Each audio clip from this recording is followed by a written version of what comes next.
guys, nandito tayo ulit sa Manukan. Update tayo sa after ng bagyong Ulysses. Ayan, yung pulo. Oh. Buti hindi napunta na baksaan din sa ating Manukan. Ayan, baksak, puno. Ayan, dun bumaksak. Buti hindi dun sa ating Manukan. Ayan. Dito tayo dito sa lugar ko. Kung may ano ba, kung may na-discuss ibang mga manok.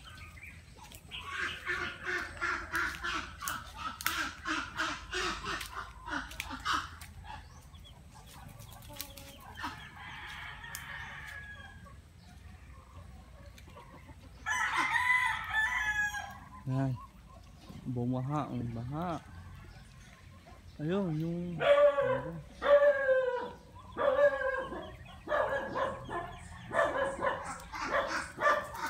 santol. Ay, santol natumba.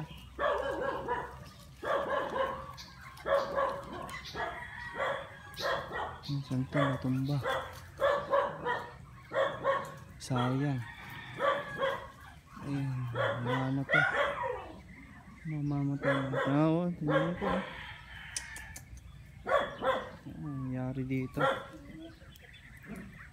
Yung ano, napilipit ang mga sanga.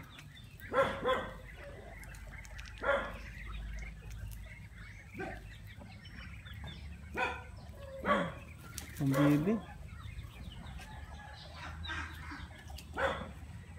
Tayo at tayong tampahin na. Wala naman po na disgrasya sa mga manok ko. Mga konting puno na naputol, natumba. Ayan po. Buti po itong mahogany sa kabila hindi naputol. Kung naputol, ito naputol, punta dito sigurado ang punta nito sa akin. Update ko lang kayo. Ayun, yung ating kulungan doon, yan yung ating breeder pen. Yan ba, putik, kaputik. Ito nga pala yung ating ang aking ganador. Yan po, ganador ko po. Pinahinga ko po muna kasi hindi na po na tumigil po umitlog ang mga binababahay niya kasi ilang araw na ulan, nag-uulan.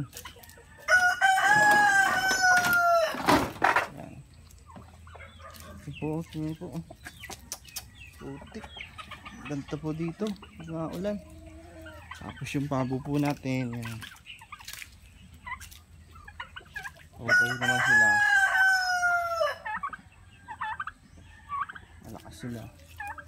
Yan po yung buti na lang po di sa atin bumaksak sa aking Manukan, dyan lang sa tabi. Ito yung aking isa pang rooster na upgraded native po yan. Medyo malaki. Abot po siya ng mga 3 kilo o 2.8 yan ang timbang. Ito po anak niya na malaki dyan.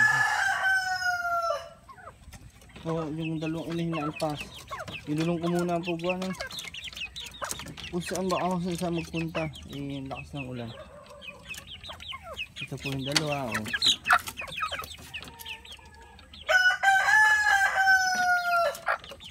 Hindi nala ko dito, malalaki na. Yan po. Ngayon lang po ulit ako nakapag-video. Nagawa po ako ng breeding pen. Yun, ito po. Ayan po, breeding pen. Ayan, hindi pa po tapos. Wala pang buong, wala pang dingding. Inabot po kasi ako ng bagyo, inabot po ako guys ng bagyo, kaya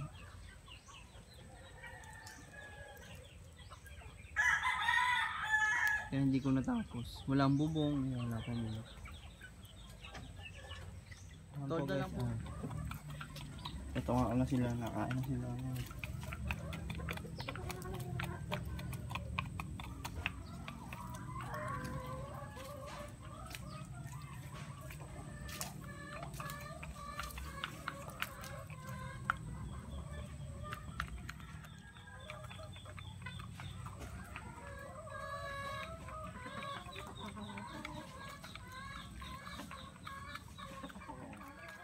Ating pabo, takaw na lang kumain. Medyo nalaki na po ang ating mga alagang pabo, guys.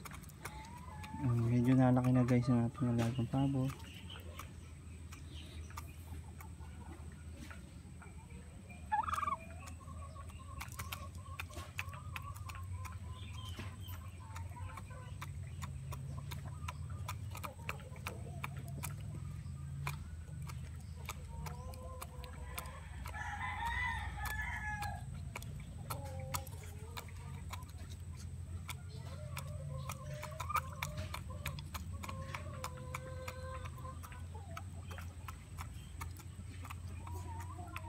Ito yung ating mga dinala dito. Ang laki na. Sobrang laki na po nila, no? Inain niya. Wala akong booster. Hindi pala. Ang laki nito. Ang laki ng paa, guys.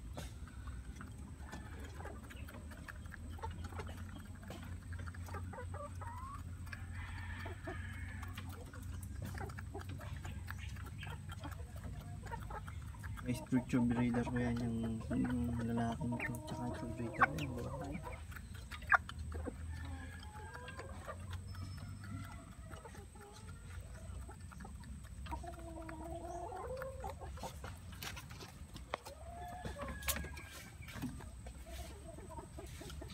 Ito naman po, yan. Ito yung pullets.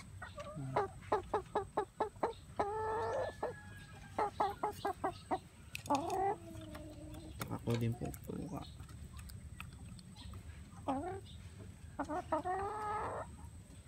Po guys, kapatid niya.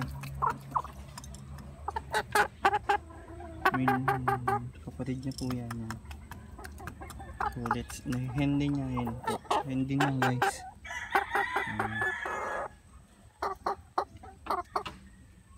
Po yung ating mga breeder. Mga hen. Yun po yung nanay nung kanina na lalaki, tanda, nasa kulungan niya. Ako po yan, sasu po yan, sasu. Ay po yung ating upgrade native lugon, kaya hindi niya may itlog. Ganito po nangyari sa aking breeder pen. Nakalagay ko lang po dyan ng buhangin para hindi, tas binagyo naman tayo.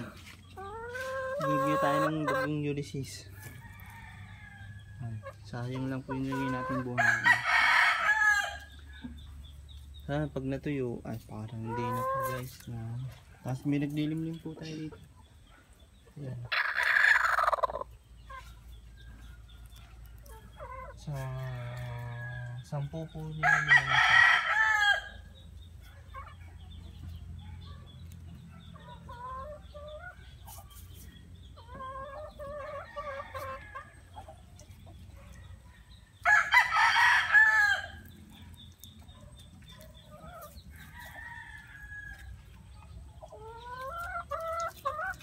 Yung ating ano.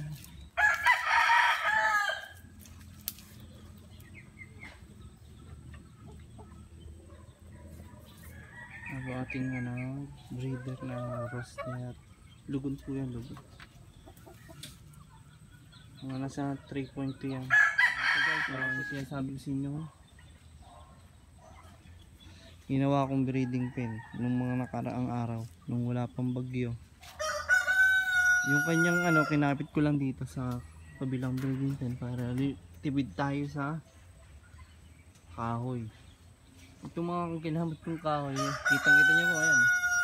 May pinag-anayan pa. Ano po yan, mga rita-ritaso, mga gamit na rin, ginamit ko lang. Malawak po to. 8 feet yan. 8, ano yata, 7 feet yata dito. Yan. Ito, hindi ko pa nakakabit yung dito sa gitna eh. Yung kahoy gitna. Saka dito sa ganon. Hindi ko nagagabit. Yung inabot tayo ng bagyo. Yung mga kahoy na ginagamit ko yan. Mga pinagbaklasan ko po yan sa mga kulungan. Gamit na rin yan. Itong mga poste ko, bigay yan, bigay. Kaso gamit na rin yan. Pero okay pa po, pwede pa ang gamitin mga tatagal pa po ng mga isang taon. Ang ibubumbong ko dito guys, tolda. Kasi wala tayong yero. Merong yero kaso kulang. Yung yerong, yung nasa labas yun, yung yerong yan, mga yan.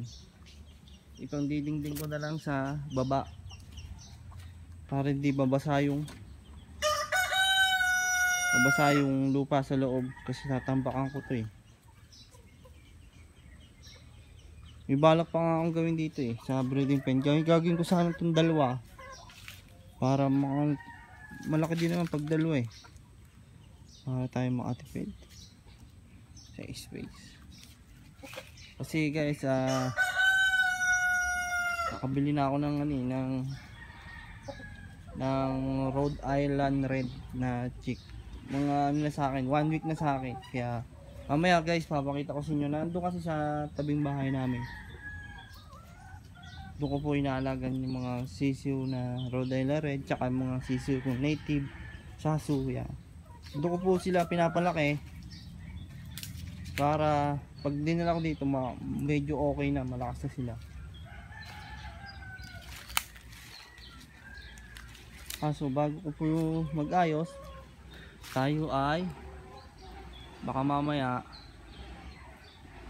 pagtabasin ko yung mga yung mga natumbang puno na putol para malinis tayo dito. Perfect po. Sana tuloy-tuloy na ang araw. Napakahirap po talagang kumilos. Nakayapak lang ako. Kasi pag nakachinelis ka, madudulas na ako magpa-inom.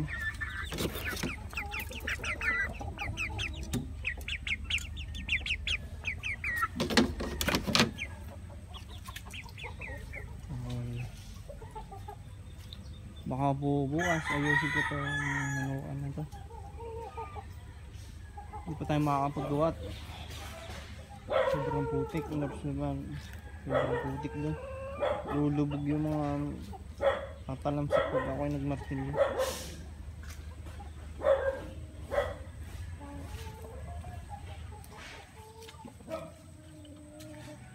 Ano po? Tapos nakapen mo. Putik po dito. Ano ko na to? Putik po, nainit na nga eh. Mainit na. Makainitan natin mga guys, maraming salamat sa panonood ng aking video ngayong araw. Sana okay lang din kayo sa bagyong Ulysses. Sana okay lang kayo. Napakalakas ng bagyo. Okay guys, hindi ko tatapusin. Don't forget to like, share, comment, and subscribe. At hit nyo na rin po yung bell icon para lagi kayong updated sa mga bago kong upload. Okay guys, thank you.